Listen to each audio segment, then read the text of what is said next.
पश्चिम बंगाल में जबरदस्त चुनाव की गहमा गहमी है। बीजेपी ने अपनी दूसरी लिस्ट में अब सांसदों पर दांव खेला है, उन्हें विधानसभा चुनाव का टिकट दिया है। केंद्रीय मंत्री सांसद बाबुल सुप्रियो टॉलीगंज से बीजेपी के उम्मीदवार हैं। हमारी संवाददाता प्रेमा ने उनसे बातचीत की। केंद्रीय मंत्री बाबुल सुप्रियो हमारे साथ मौजूद है और वो आसनसोल से लड़ चुके हैं, लोकसभा के सांसद के सदस्य हैं और इस बार विधानसभा चुनाव में टॉलीगंज की सीट से लड़ रहे हैं।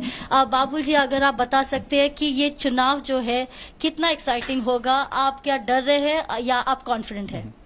नहीं, डरने का कोई सवाल नहीं है।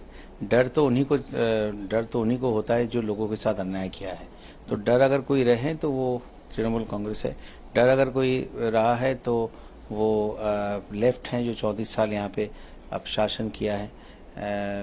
डर अगर कोई रहे तो कांग्रेस है जिनकी कोई लीडर भी नहीं है और कोई एक पर्टिकुलर दिशा भी नहीं है जिस रास्ते पे वो देश को आगे लेके जाने की कम से कम मौका तो मिलेगा नहीं, लेकिन रूपरेखा हो।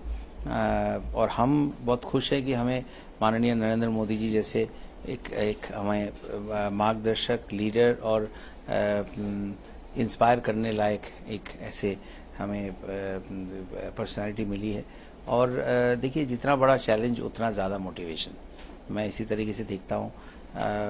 एमपी का रिस्पॉन्सिबिलिटी मिनिस्टरियल वो है, सब है, लेकिन right at this point of time my hands are very full.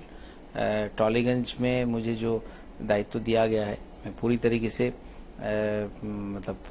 पूरी ऊर्जा के साथ लड़ूंगा और डेफिनेटली कॉन्फिडेंटली कह रहा हूँ कि ये सीट जीत के मैं अपने पार्टी के लिए ये सीट मैं जीत के दिखाऊंगा।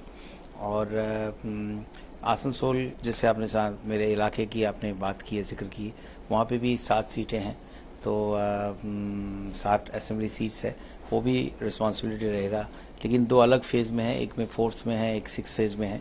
तो I have 8-9 seats to kind of and plus campaigning in other parts of Bengal.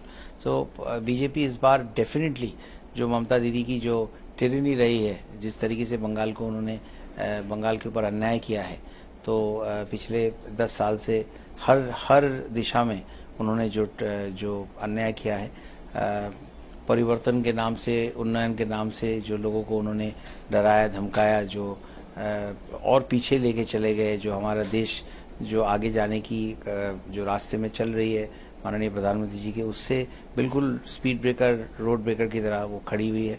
तो हम डेमोक्रेसी की हत्या, लोग वोट नहीं दे पाते हैं, तो वो सारी चीज़ें हम बंगाल को लौटाना चाहते हैं, वो वैल्यूज़ लौटाना चाहते हैं। ये पॉलिटिकल डिस्कोर्स नहीं हो सकती है और उस दिशा में आशुल परिवर्तन जो है, असली परिवर्तन जो है और अच्छे की तरफ परिवर्तन जो है, बुरा परिवर्तन क्या हो सकता है वो ममता दीदी ने दिखा दी है, बंगाल ने देख ली है। अब असल परिवर्तन की तरफ जो है माननीय प्रधानमंत्री जी के नेतृत्व में हमें उस दिशा में लेके जाना है और उस एक फुट सोल्जर होने के नाते उस दिशा में जो असेंबली इलेक्शन हो रही है उसमें मुझे एक सीट से लड़ने का जो एक दायित्व मिला है, इससे मैं बहुत खुश हूँ। आज तक बांग्ला जानून सब खबर सबार आगे। सबस्क्राइब करुन आज तक बांग्ला, बेल आइकन प्रेस करते भूलबेन ना।